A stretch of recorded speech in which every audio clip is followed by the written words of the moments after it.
And we're going to go over the 5 biggest 49ers draft busts ever. We're going to start with the quarterback, and you might be surprised to find we're not going to end with the quarterback. At number 5, quarterback Jim Druckenmiller. Oh, he was bad. Selected to be the heir apparent to Steve Young.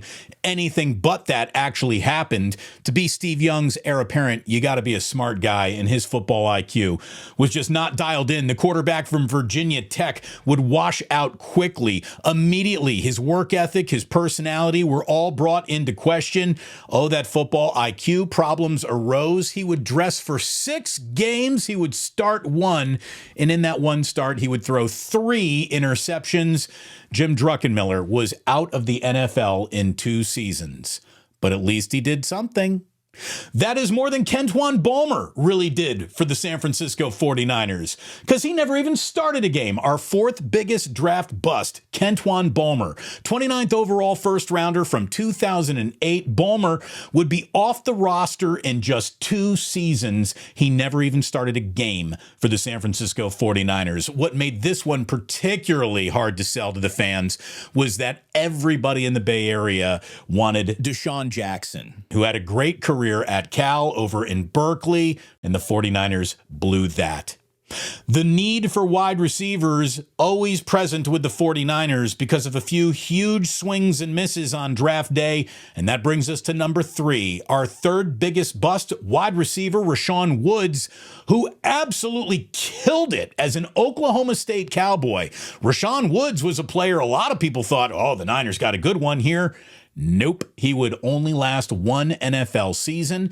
After the 49ers threw away the 31st pick of the draft on him, he would appear in just 14 games and have 7 whole catches in a 49ers uniform.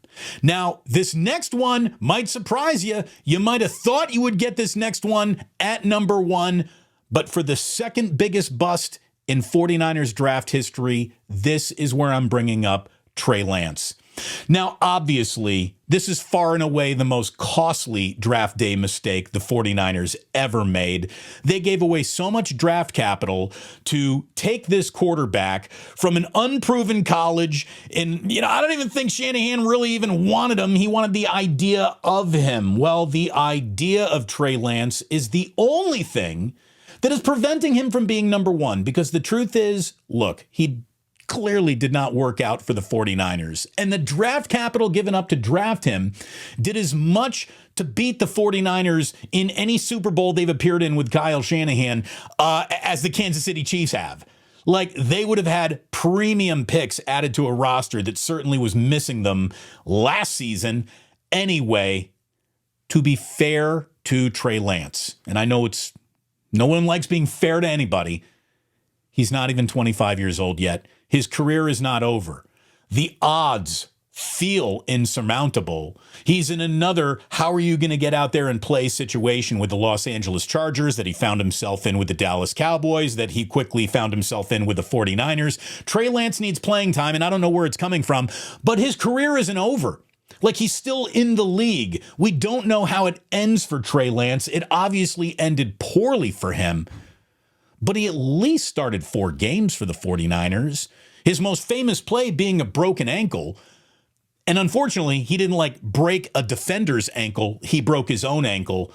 But at least that is 1 ankle break to his career, while the man who is occupying the number 1 draft bust spot never did anything. Our number 1 worst draft pick in San Francisco 49ers history. And I got to tell you, I was there for it the day that it happened. A.J. Jenkins, the 30th overall pick of the 2002 draft, one that Trent Baalke believed in so much he told us, I wrote down 1 name in an envelope. And that, by the way, pissed off Jim Harbaugh, because this is a player that Jim Harbaugh didn't want.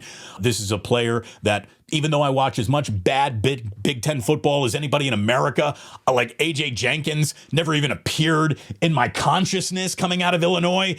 And it's the only time in my career where I've ever been covering a draft where I laughed at the general manager and head coach for making the pick as soon as they made it. I made no friends inside 49er headquarters that day. But when it was all said and done, My laugh was the last laugh proven right. I got yelled at and made more of an impact on the 49ers than A.J. Jenkins ever did. 0 catches, and he was off the team in 1 year. An absolute bust of the highest regard. He would be out of the NFL in 3 years after going to Kansas City, and not even Andy Reid could extract an NFL player out of him. A.J. Jenkins, the #1 bust ever, because he didn't even do anything. He didn't even bother catching a football for the 49ers. At least Trey Lance tried to get out there and do something. So there you go. What do you think is the biggest bust? Was I right to put A.J. Jenkins #1, or would you want to see Trey Lance there? Again, A.J. Jenkins' career is over. Trey's is not. So we'll give him that much. Thank you for giving me your very precious time. And please do remember to like, subscribe, and have a great day. Thanks for watching. Thanks for watching. Tune into the Damon Bruce Show live on YouTube every weekday at 2 p.m. Eastern, 11 a.m. Pacific.